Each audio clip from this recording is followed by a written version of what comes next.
gamers? We're back with another great magic video. Who has the strongest archer? Let's see what he says, and let's disagree with him again. In this video here, we're going to be making a tier list from the Feudal Age to the Castle Age to the Imperial Age and talking about what's the best archer and what's the weakest archer. Now, there are a lot of things that make an archer strong. It could be the range, it could be the speed, it could be the damage, the special techs. There's a lot we have to consider, so let's just jump in and get started. Let's just jump into it, boy.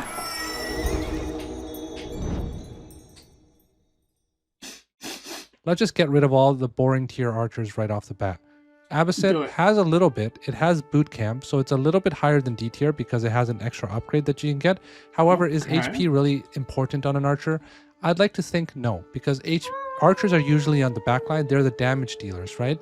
Or they're the units that you use to kill your opponent's spearmen. They're always going to be on the backline. You don't want them to take on direct engagement. So HP is important when it comes to archer versus archer battles. That's really important. However, the vast majority of times, archers are not going to be fighting other archers. You're going to be fighting spearmen, and you're going to be fighting, maybe attacking some horsemen, some knights here and there, right? So archers, I already disagree. As a damage dealer, it's not really...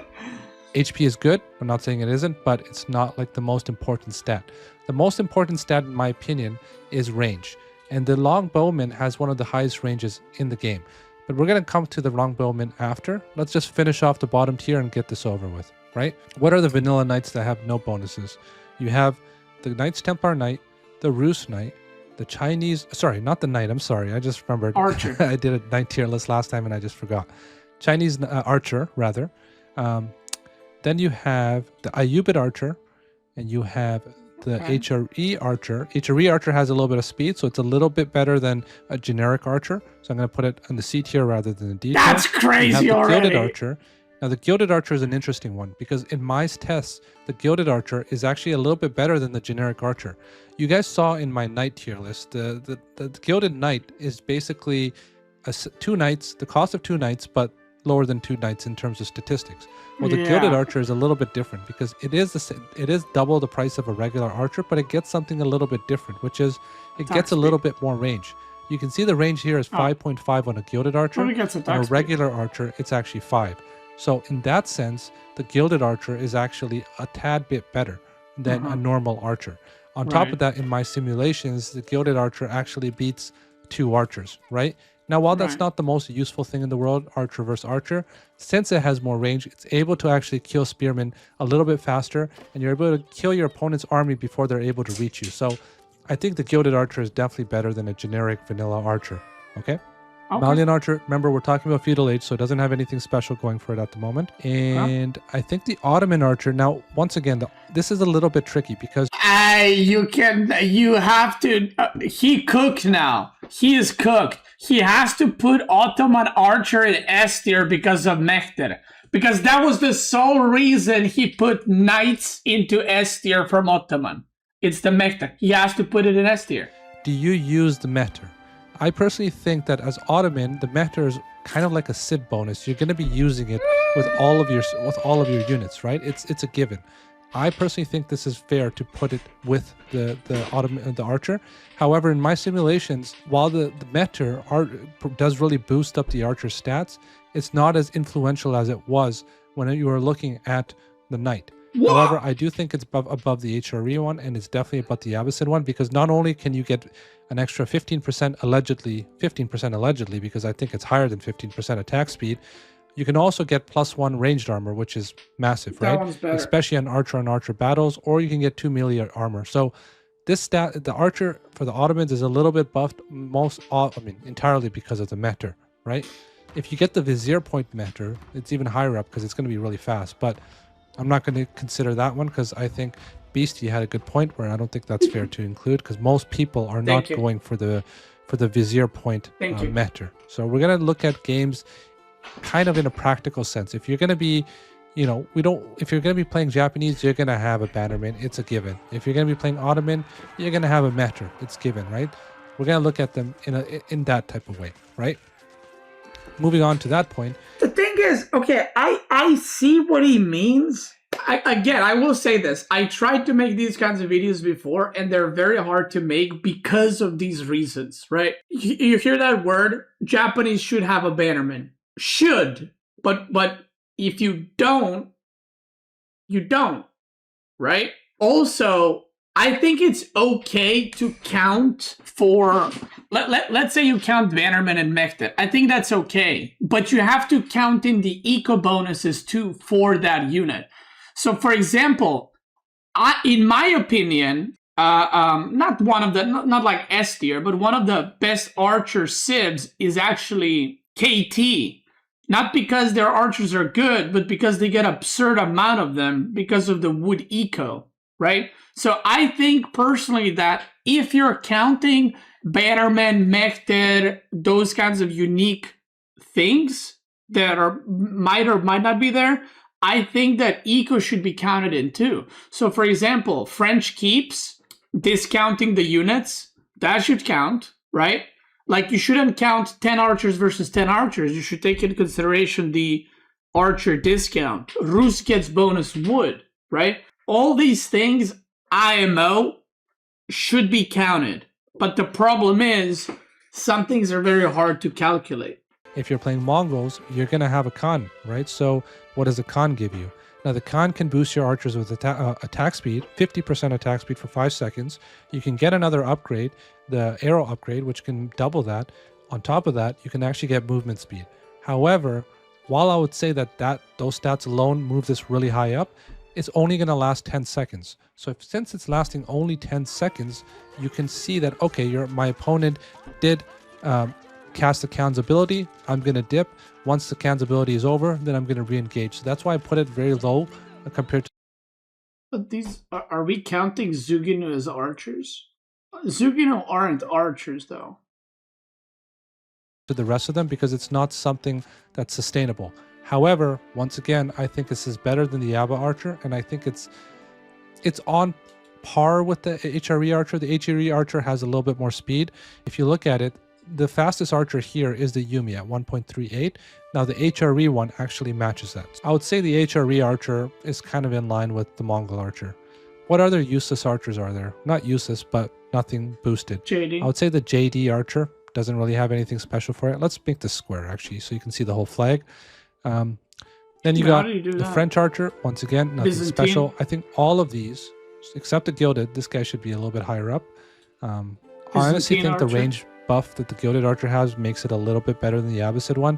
Abbasid one, you're probably not even going to get boot camp a lot of the games, which is its special tech. So I think it's a little bit higher up here. I also think it's pretty much on par with the HRE one, in my opinion. Now, there are some civilization bonuses that if you were to take into consideration, like the economy of Rus, which you're getting 20% extra wood, the Chinese economy, these guys would be higher up, but I'm not including those. This is where I say take these with a grain of salt, because you cannot include every single variable. However, I still think this is a valuable platform to actually learn and be able to utilize this information in your games. I do think this is a fair tier list. If you're going to be putting all of the eco bonuses on it, maybe it's going to shift a little bit, but overall, I think it's pretty fair. So now let's talk about the stuff that actually is interesting. Okay. The Delhi Archer. With Delhi, you can go Tower of Victory. However, it's kind of fallen out of fashion lately. I've noticed most people are going for Imams, right? Which is the House of Wisdom, or sorry, not the House of Wisdom, but the other landmark.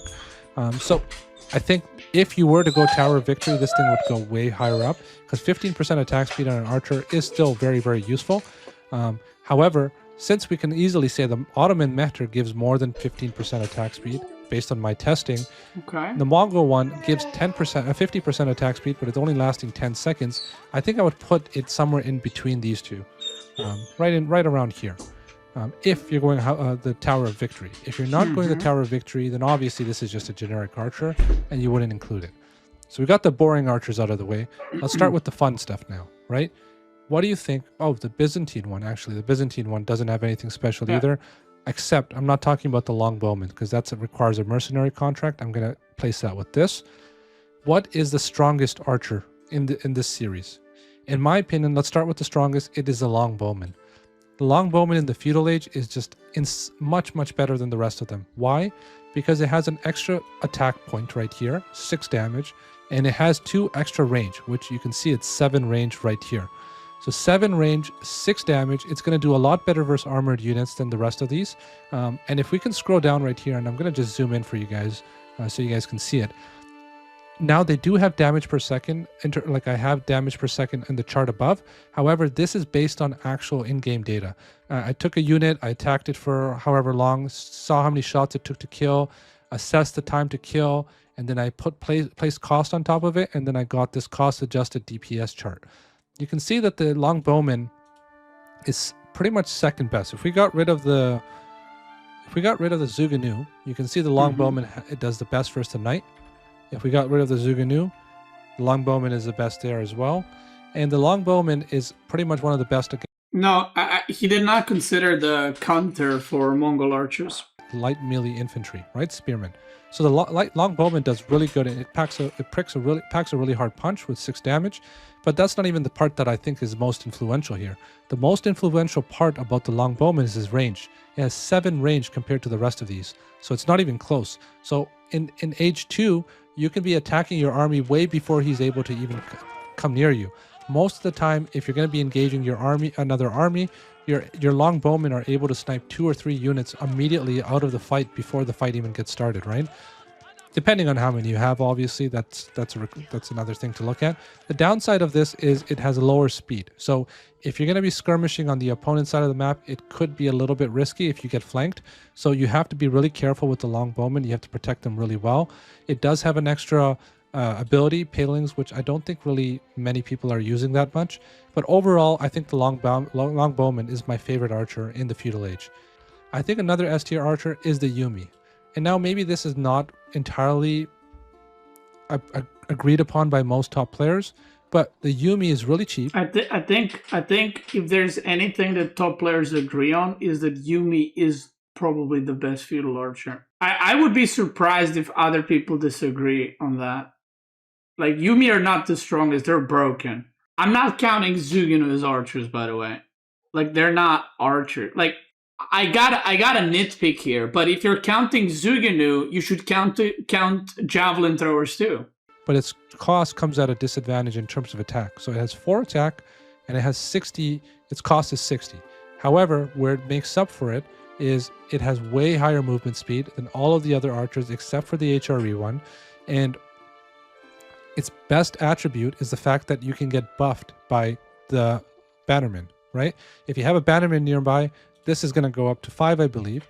And if it goes up to 5, you can see that the Longbowman no longer is the strongest has the strongest DPS against knights and horsemen. It becomes a Yumi. Even spears. The Yumi has some of the best DPS per cost if you back it up with the bannerman. Yeah, and it has great speed. So in terms of overall skirmishing, I think the Yumi does even better than the Longbowman. I still like the Longbowman for its range, but this is a toss-up. Like, some people can put the Yumi here, some people might put it here. You know, in my opinion, it's a toss-up. Now, this is one that most people are not really agreeing upon. I'm in a Discord channel right now, and everyone says the Zuganu is F tier, like it's so bad, right? Then I go and ask like some top players, and they're like, I think the Zuganu are not terrible, but if there's a age they're useful, it's probably in Feudal Age. Is much higher up the list. Because the reason is the Zuganu. Yeah, see, Zuganus are better fighter than most other archers. You can master them, but they can be super OP in H2. Yeah, like in H2, Zuganus are very good. But I personally wouldn't counter Zuganus archers. I know Ajushi doesn't have an archer, but if Zuganu count, then Javelin Thrower should count too. Who has the highest DPS of any archer when it comes to just raw stats, right? Like if it's fighting a knight, it's fighting a horseman, it does really, really well. And where the Zuganu is supposed to be weak is versus light melee infantry, right? Which it is weaker than the rest of them, but it's not that far off. If you look at the Longbowman and you look at the Zuganu, it's only an 8% or so differential, so it's not even that massive. The thing with the Zuganu is it's a little bit slow, right? If you look at its speed here, it's 1.12 speed, so it's not the best in terms of that, and it also has lower range, 4.5. So these are its limiting factors. However, if you get into a situation where Yeah, the you're going to be DPS is high as pressuring your fuck. opponent and there's going to be a lot of fighting in Feudal Age and you're able to actually mass out the Zuganu, I think this goes way higher up the list, right? Especially the Chinese one, when you're able to utilize your economy to get these out. But that's not the point of this video. I think the Zuganu stands in A tier by itself. Now the Yeoman. This one, I don't know how I feel about this. I'm still kind of iffy on it because it has somewhat of a mid statistical point, right? If you look at the Yeoman, it costs the most of any archer, right? Besides a good archer, but this is like 2, right? It has Yeoman Yeoman cost this much because it used to, for some reason, do more damage than other archers in Imperial, right? That got nerfed, but their cost is still cost is very high. important in Feudal, right? Because you want to have a lot of units out really fast to be able to take skirmishes. I don't know why right? You want to that get map is. control, you want to get your pro scouts, you want to be able to attack your opponent's goal, And money shot got nerfed, right? etc., right? So the Yeoman, in that sense, it's very expensive. That's its limiting factor. However, it has more range. It has 6 range as opposed to 5 range of the normal archer, and it has more speed than a normal archer as well. It's only second to the Yumi and the HRE archer, right? So it has good movement speed, it has good range. You only got 4 nerf. Yeah. If you have good control of this unit, if you have the right composition with spearmen, I can definitely see this as being a useful archer. But I think it's too expensive for the Feudal Age, and that's why I don't really like it. Now, honestly, if you were to ask me which one would I choose, I think I would pick the Yeoman kind of in a little bit lower down the list. I'll take the Ottoman archer with the Meter in first. I'll take the Delhi with Tower of Victory. I'll take the Mongol archer as well. And then I think that I take the Yeomans. Actually, to be honest, I think I'll take the Yeoman after that. Or maybe, like, I think the Yeoman is somewhere near the HRE archer, and the Yeoman, I would say they're kind of in the same bracket. But I don't like the Yeoman strictly because of its cost. Like, now let's scroll down to the cost-adjusted DPS. The thing is, you have more economy with Lancaster. Yes. If you take out the Zuganu, forget about the Zuganu. Look at who stands at the very bottom of this list. It's the Yeoman. Look who stands at the bottom of the Horseman list. It's also the Yeoman. And even the Spearman. So it doesn't really do that well in the DPS department. It is faster. It does have more range, but does that really... It's not like it has a crazy amount of range like the Longbowman does. I just can't get over the fact that it just costs this much and it's only 5 attacks. So I don't really like it in the Feudal Age. I think it scales really well as you progress through the ages, but in the Feudal Age, maybe not so much. So this is my list for the Feudal Age, and let's move. Okay, so let me just give...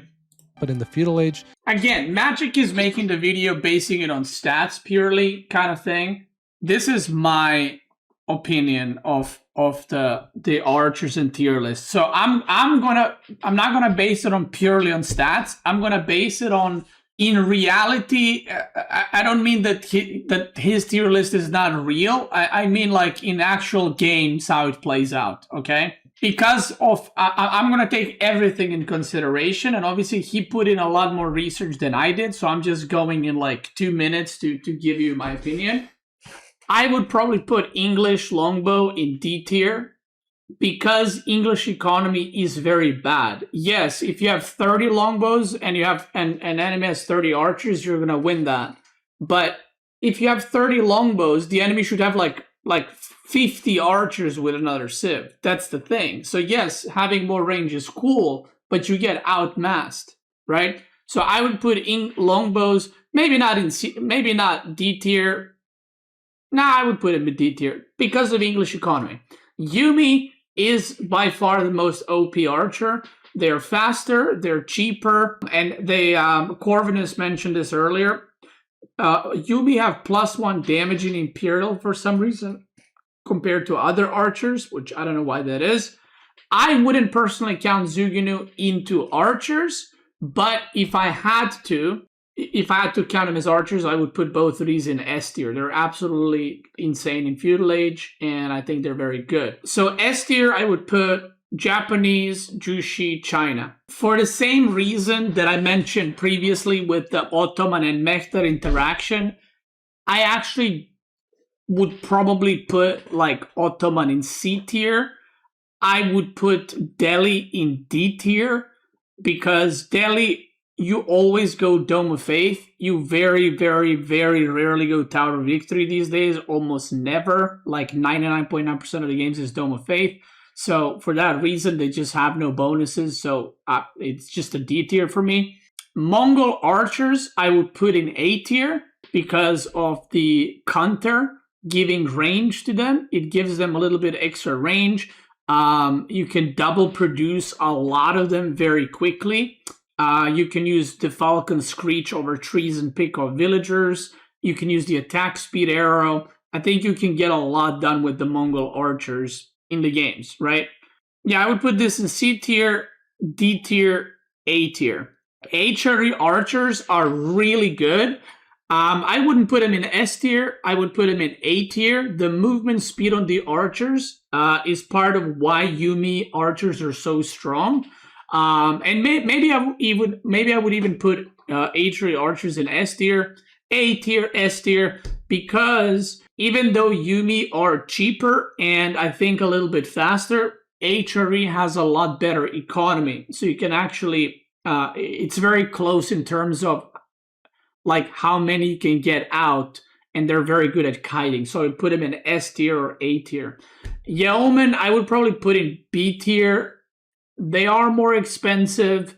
The meta is currently not around Yeoman, so I'm not actually sure about them, but I would put them in probably B tier. And I would put HRE archers in S tier, fuck it. Gilded archers, D tier, because OTD just sucks.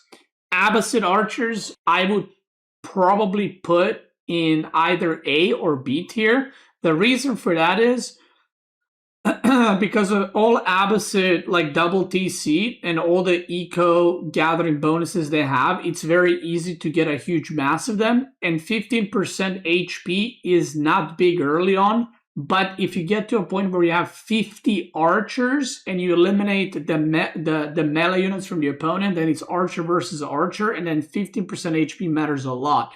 But not only that, once you transition to castle, they become extremely powerful, but I'm not basing it off of that. I'm just giving you another fact. Malian, D tier. KT archers, I would probably put them in A tier or B tier, simply because of KT economy, okay? Rus archers, I would probably put C tier, even though they have extra wood. It doesn't quite work out in games as well. China archers, you can get a huge mass of them. I would probably put them higher, maybe C tier. Ayubid D tier, JD D tier, French D tier, this D tier.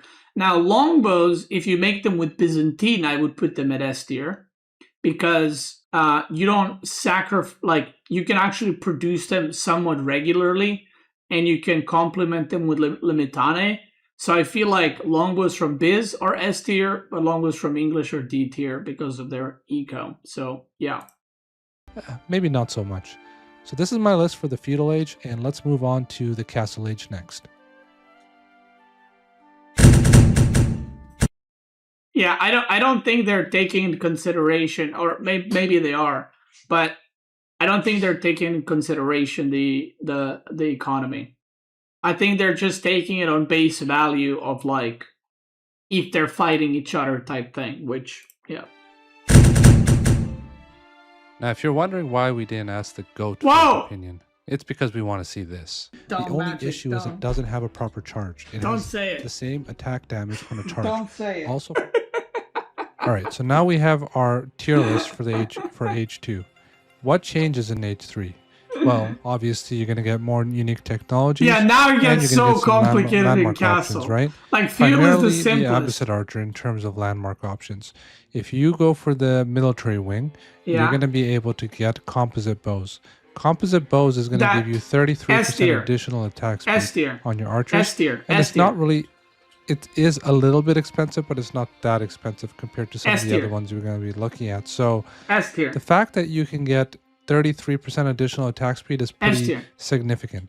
So I would definitely put this up. But before we put this up, we have to look at one more upgrade, which is poisoned arrows. Now, poisoned arrows give you an additional 3 damage over 6 seconds, and it stacks with all of your other archers. S tier. In terms of cost, it's a little bit more expensive for the Malians as opposed to it is for the Abbasid dynasty, but it's not tied to a landmark. When I tested them both out, I just did some random tests where I just attacked a cavalry unit, to see which one kills it faster. It's actually the poisoned arrows that are superior in this regard.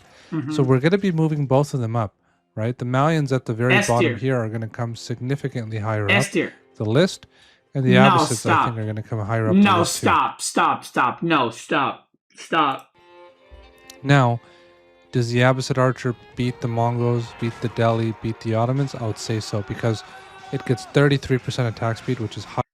So the interesting thing is Zuginu falls off in castle relative to their feudal strength. Like, I'm not talking about other civ units, but Zuginu in feudal is peak. Zuginu in castle is very good, but it falls off. It doesn't scale as well. That's just how the game works. Like, Malian and Abbasid archers scale way better. Like, they just get these upgrades on crack. Higher in the Tower of Victory.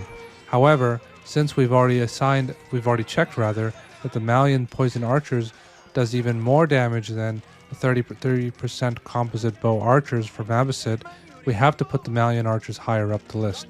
Now, do these do better than the Chuganu? Maybe in its base form, but the Chuganu also gets an upgrade, which if we scroll down, you're going to be able to see it, which is bolt magazines. It gives it another half range, and it gives it +1 damage against light melee. The massive disadvantage that Zuginu have in castle is this, and I would be surprised if no pro player told him this.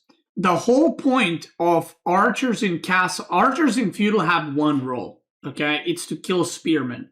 Archers in castle get more damage, so they actually also start to do damage against knights, and you can have a big mass of them. A lot of them have movement speed upgrades, or not movement speed upgrades, movement speed bonuses, or damage bonuses, or this or that.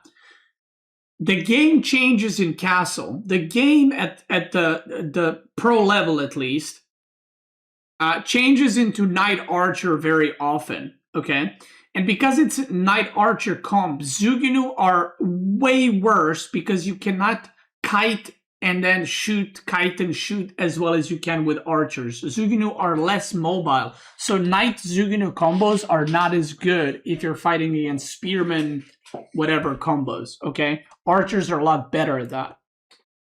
Infantry. So while this is a cool upgrade in the actual game, I mean, just go play a game and go try kite against horsemen or knights with Zuginu. It's like weird. Now, is the +1 damage versus light melee infantry, in my opinion, is not that important at this point. No. But the 0.5 range is really useful, because the 0.5 range is going to put it on par with a regular archer. And since we were looking at the DPS statistics, right, you can see the Zuginu at 0.5 additional range is going to make it higher DPS in the same exact range as the archer. Now, in terms of speed, it's still going to be slower, 1.25 versus 1.12. Also, but I think at this point in the game, one thing to consider, by the way, which is kind of interesting, because he didn't bring this up. Zuginu is the only archer that costs gold. You see that? The only archer that costs gold. Skirmishes are going to start, which is very important in castle specifically. Big battles don't really require a heavier amount of movement speed, so I don't think they're better than the Zuginu once you get the upgrade. Even without the upgrade, I still think the Zuginu is superior, just because of its raw DPS. It just does so much more against almost every other unit. However, I think these two do top out the top of the B tier. Now, what about the two S tier units right here, the Yumi and the Longbow? Yumi's still S tier. English Longbow does get an additional upgrade via Network of Citadels. However, I still don't think it's going to be really changing much. Now, the archers are different than knights. In the knight tier list, I said once you get Network of Citadels, it doesn't really matter, right? Because knights are supposed to be on the middle of the map. They're supposed to be raiding, they're supposed to be taking map control. Archers, on the other hand, are a little bit different. You don't just run around all over the map and try to get damage and do fights there. Archers, I think you have to be a little bit more composed with your army, and you have to move from A to B to C, and you have to slowly creep up. So in this case, you are able to use Network of Citadels more. However, I mean, I don't really think its position changes. I still think it's going to stay at the top of the S tier. just the fact that the English longbow has an additional 2 range is just huge for me. I would probably move them from D tier. Like, if you survived with English in Feudal Age and you managed to transition to Castle, I would probably put them to B tier. But these two should be S tier. These are like Yumi, and these two are probably the best archers. I think it might fall off at this point of the game. However, I think it's still a very useful unit, right? And with the Bannerman support, I think it's still going to have some of the highest DPS in the game, right? If you look right over here, this is with Bannerman support. Now this is the Feudal Age, right? Not the Castle Age, but I don't think much is going to change in the way of the Castle Age. I think the Zuginu is still going to be the highest DPS unit. They are highest DPS Yumi is pretty unit, close. yes. Now the That's Yumi, not the issue. I think it's still useful, but it's going to fall off at this point because it's not going to do that well versus armored unit. But Yumi can run away from a fight. Zuginu cannot. Whereas the Zuginu does it a lot better. That's right? the point. So at this point, the Zuginu is starting to creep at the top, right? And the Yumi is starting to fall down a little bit. But I mean, this is up to interpretation, how you see the game. Most of the time, archers are not really going to be the main selling point in Castle Age as they were in Feudal. The only thing is that in Castle Age, you are going to have a strong knight archer push at some point in the game. For most civilizations, that's when you're going to need your archers to do the most in terms of doing well against light melee infantry. So in that case, archers still have some relevancy, but they start falling off in the Castle Age, especially in the mid to the end. Whereas I think the Zuginu and the longbow are still very relevant. The other thing in the Castle Age is that what happens is, since your opponent is going to be making a lot of armored units, you start switching into crossbows, right? So another important aspect of the archer is that he needs to be good against crossbow units, and crossbow units are usually at the back of a formation. So in that case, the longbow is by far the best because it has 7 range. This Chuganu has 5 range along with many of the archers, so it's a little bit harder to get the backline units. And I guess the Yumi speed does help it in some regards, getting into better positions. But overall, a unit that does well against longbows is going to, well against crossbows rather, is going to be a little bit more important for us here. Because none of these are really going to do particularly well versus armored units. Even the poison archer, still not as good as a crossbow, right? Now, there is one other unit that does get a technology, and it's a huge one, which is... Well, you can't make crossbows with Malian, so you don't have a choice. is you get synchronized shot for the yeoman. Now, it's a very expensive upgrade. It's 700 resources, but this is a really cool upgrade. And in this upgrade, you can probably see some B-roll here. If you were to land this perfectly, it does a tremendous amount of damage to the nearby area. But if your opponent rather has his units scattered, it doesn't do that well. So it's a little bit of a hit or miss. However, the fact that it has a little bit more range does actually benefit you at this point of the game, because I would say the yeoman get better I do think it's a lot better than... I don't know where I put them earlier, B tier, but I would probably put them in B or A tier because of the synchronized shot. I think synchronized shot is just... It's a very hit or miss kind of thing. I think at the higher levels, when your opponents might be splitting his units effectively, it's not going to do as well. But at the lower levels, if your opponents are not splitting their units well, or they have a mishap, this thing can do a tremendous amount of damage. So I would put it, in my opinion, actually, I think if I had to choose, I would prefer the synchronized shot yeoman, if I had the resources, over these two here. I'll start moving the Mongol archer a little bit lower down, and I think I'll move the Delhi archer a little bit down as well. So this is... The thing is, Mongol archers scale because of counters. Mongol archers get 0.5 range, and then in Castle they get 1 range. So they actually scale. Kind of what I'm getting at in Castle. Even like the Ottoman archer, I would say... I'm speeding through not because I'm bored, but because I don't want to make like 3-hour video. Last but not least, we have a scale armor for Order of the Dragon, which gives an additional +3 ranged armor. Now, is this really useful? That's what I've been thinking about. Like, how useful is it to get +3 ranged armor? Because usually you're going to be fighting Knight Archer, right? And then the archers are there to counter the crossbows or counter the spearmen. They're not there to counter other archers, so it doesn't really matter that much. I'm not too sure where this would kind of be useful. It's useful. +3 armor is huge. Yeah, it's a weird one. Yeah, I agree with that. In today's meta, I don't really see where it's... Maybe I'm missing something. You let me know in the comment section below. No, it's a weird upgrade. In any case, this is my Castle Age tier list. One more thing before we move on to the Imperial Age. The Delhi Archer actually gets 2 extra techs. One of them being Force March, which gives you an extra 100% movement speed for 10 seconds. So they're going to move this up right here. It's definitely better than the Ottoman one with that. You can actually get into positions. Pakes. Pakes will give you Okay. technologies. Yeah. Marine Lord says, Mali is sick in Castle. No, and Zugunu is not as good as in Feudal to me. That's what I said. Zugunu falls off. Relative to its strength, earlier, it falls off massively. I'm very surprised that Marine Lord agrees that Mongol and HRE are this low. And I'm very surprised that he's putting Abbasid in B tier. And Delhi in B tier also is confusing to me. Yeoman, I can see it, yeah. And also Yumi, I would still put in, yeah. The longbow to me just don't make sense. Papipo says Mali and Abbasid A probably move the Zugunu down too. I'd prefer Abba Mali archers to them in most situations.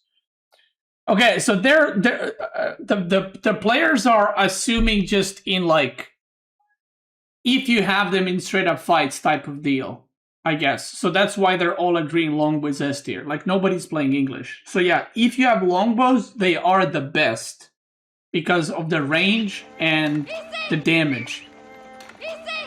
But in practical terms, it's a lot more difficult. But yeah, you can see that both of them think that Malian should be higher. Marine Lord doesn't think that Abbasid should be higher. But yeah, also they both think that Zugunus should be down, which I agree. All right, now we're in the Imperial Age, and this is where things get really interesting. We're going to have the addition of a new archer, which is the Windguard Ranger. This one right over here.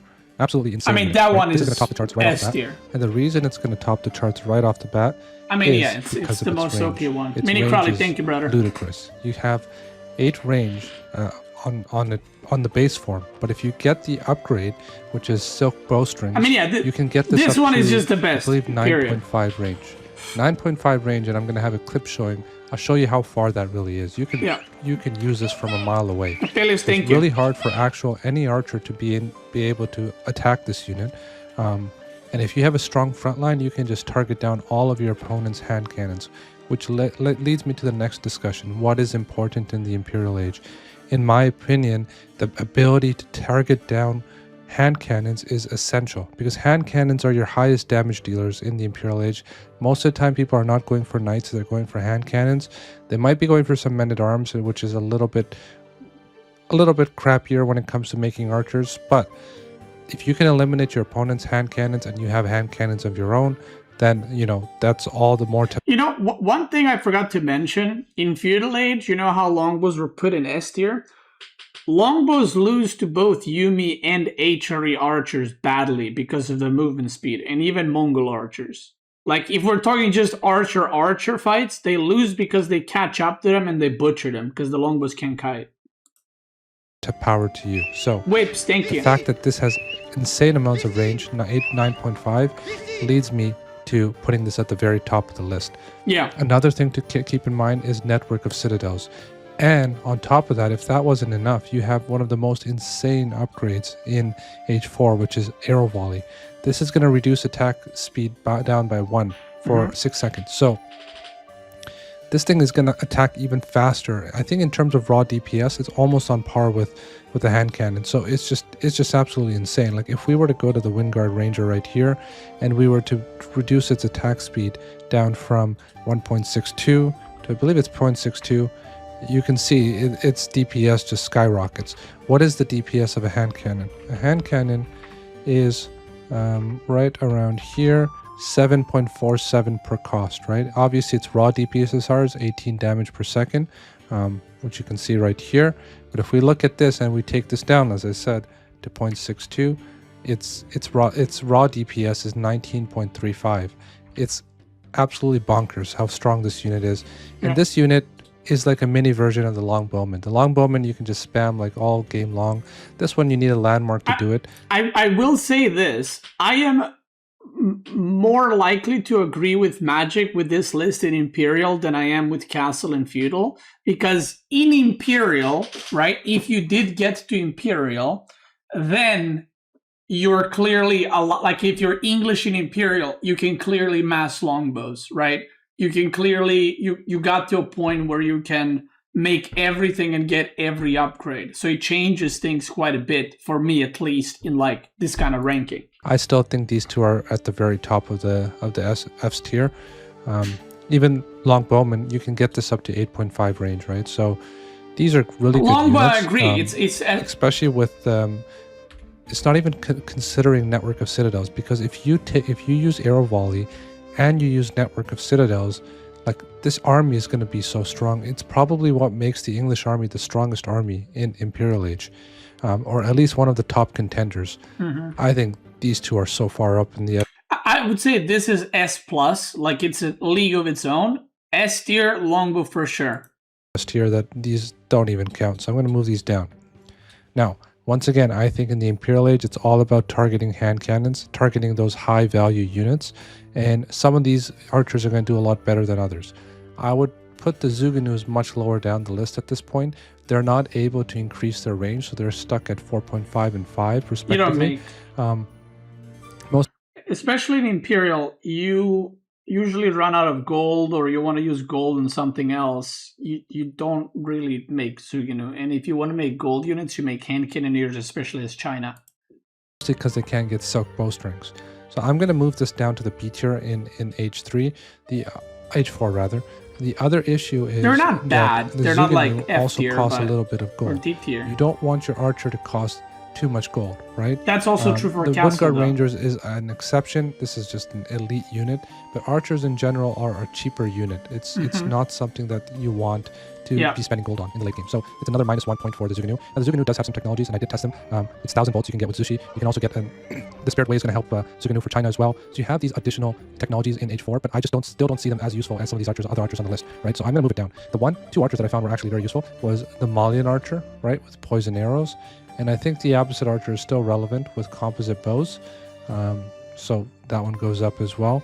Let's go and just quickly review all of the different technologies you can get in H4. Anything highlighted is an H4 upgrade, right? So this is silk bowstrings, which give archers more range. Incendiary arrows, which gives an extra 20% attack speed. Sorry, 20% extra damage. However, Malians can't get this. Malians get precision training. So this is better. They're both the same if you think about it, because this is 20% attack damage, while this is just +2. But a precision training is better since you don't have to get other upgrades to get this +2 damage. However, on Windguard Rangers, incendiary arrows is actually better. But I prefer precision training on every other archer, so this is better. Moving down on the list, you can see there's 1,000 bolts as we spoke about. We have padded jack, which is going to give your yeoman an extra +3 armor, which is really good as well. We're going to talk about that. The other thing to keep in mind as well is there's technologies that improve the movement speed of archers. So for example, with the Malians, and let me just quickly filter this out. Let's go to our civilization list, and let's just click the Malians, and I will get you the name of the upgrade, which is Farimba Leadership. Right, so this one gives your nearby infantry 15% movement speed. Yeah. So you have movement speed on your archers. It takes it up to 1.44, I believe, or around there. Then you have precision training. Then you have poison arrows. This is going to do really, really well. Even versus armored units, I found that this is exceptional. So I think the Malian archer is at the very top of the A tier when it comes to the Imperial Age. I really like it. At first, I never thought it would be that useful because I played a lot of games where I didn't find it that valuable. But now that I know, get precision training, get your poison arrows, get your Farimba leadership, and this composition is just going to be exceptional, right? Now, it does fall off in the sense that you can't really target the back line in terms of hand cannons as well, but hand cannons generally do have lower range. If you can see, the range is 4. So 5 range is still, well, 5 plus silk bowstrings, which is 6.5, is still easy enough to get these out of the fight, right? So still not a terrible thing. I mean, obviously you might want to have longbowmen or Windguard Rangers, but it is what it is. I think Malians are pretty much at the top of the A tier.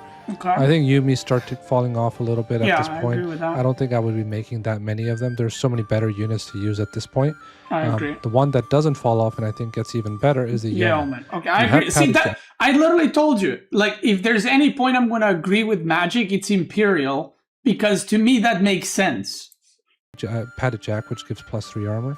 But the synchronized shot is so useful in this age, I believe, especially if you have like 20 it's or 30 free. archers. I mean, of course. And you can just like soften your opponent's army before he even gets in range. I really love the synchronized shot at this age. Now, it doesn't have the raw stats as some of the other archers does, but cost also doesn't really matter, right? Because if you look, the Yeoman's cost is 95. Really, who cares in the Imperial Age, right? It doesn't have like, I think poison archers does more damage is what I'm trying to say, but it has a little bit extra range. So bowstrings are going to get this up to 7.5. And with, I just honestly, I really love the synchronized shot. I love that it has a little bit of extra movement speed, and cost is not that much of a factor in the Imperial Age, so I think it goes right up at the very top. I don't think the Abbasid archer is. Wait, what did Papipa say?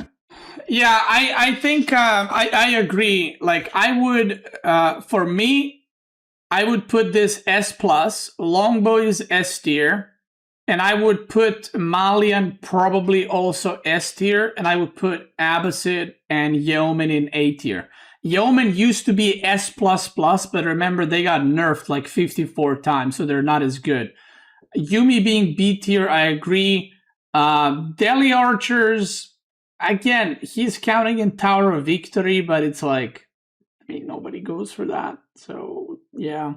Gilded Archers actually become quite good. And Mongol Archers also get like plus 1.5 range. Yeah, like in this case, like KT Archers are at this point not as good because you want to make some different units. That's the thing. That's how the in my opinion the game works. It's like it depends what age you're in and what civ you're playing and you're playing against. Because do you want to go Imperial and make Gilded Archers immediately? No, but once they're fully upgraded, they're quite strong, right? Whereas with like HRE, you're not going to be making archers, you're going to be making hand cannoneers. With Mongol, you're not necessarily going to be making archers, you're going to be making Mangudai, or you're going to make hand cannoneers with Kaghanat Palace, right? With Ottoman, when do you ever make Imperial archers? You go Janissary Sipahi usually, right? These kinds of things I take in consideration, and the economical bonuses as well. But I agree with Papipo, it's like, Japan, Yuumi are like lower efficiency, so it's like there's some other units that I would rather go for. I would go for Mounted Samurai and like Ona Bugeisha or something like that, or right just up Samurai. at the but very top. Yeah, I don't think the Abbasid Archer is on par with these two right here. Yeah, also that's another thing. Yeah, what Corvins is mentioning is Warrior Monk from Rus can increase the damage. Wait, isn't it for +3 and then +1 armor or something like that? And I think the Zugan, Obviously, you once don't again, have as it I all said, the time, starts but falling yeah. off at this point. I still like the movement speed on the Archer that Delhi's able to get with. Yeah, so Marine Lord asks, you consider French low cost, for example? It should be higher, no? Avacyn are pretty good. It's been a while. Same for Jushi with a tech. It's a nice upgrade. I didn't consider French Archer cost here. It might move up one tier list without it, but overall, I think it's still B or... It's not B or higher, no? And Marine Lord says it's C or B. So this is what I'm saying. Like JD and French should technically be higher together with Rus because of the cost. Byzantine, again, they get no bonuses for archers. They don't have any discounts for archers, but they gather faster because of cisterns. And yeah. So yeah, this is what I think is my Imperial Age tier Boom, list. right there. Let me know if you guys agree or disagree. Let me know if there's anything I missed, and feel free to let me know what you guys want to see next. I am going on a vacation to Ireland. What a goat. You know, I've never been there before. Wait, to where? See next. I am going on a vacation to Ireland. You know, I've never Ireland, been there before. okay. My wife really wants to go, so I'm not going to be able to push out any videos for a while. But as soon as I get back, we're going to get right back into it. So let me know if you guys enjoyed this video, and let me know if you missed anything. And I will see you guys in the next one. Take care. I did Magic. I fucking love that. Shout out to Magic. Go give him a like. Go give him a subscribe. I mean, we agreed the most in Imperial, but like I said, we have different ways of what do you call it? Like ranking these. There we go. That's the word. But I love these kinds of videos because it gives me something to watch and stream with you guys, yap about it, react to it, and Magic loves it. I love it. You love it. And that's going to be it. I want to thank you, everybody, for watching. Everybody who subscribed today on Twitch, I appreciate you. If you're not subscribed on YouTube, make sure you're subscribed not only to Magic, but to me as well. I'm going to head off, everybody. I'll see you in the next video, in the next stream. Take care.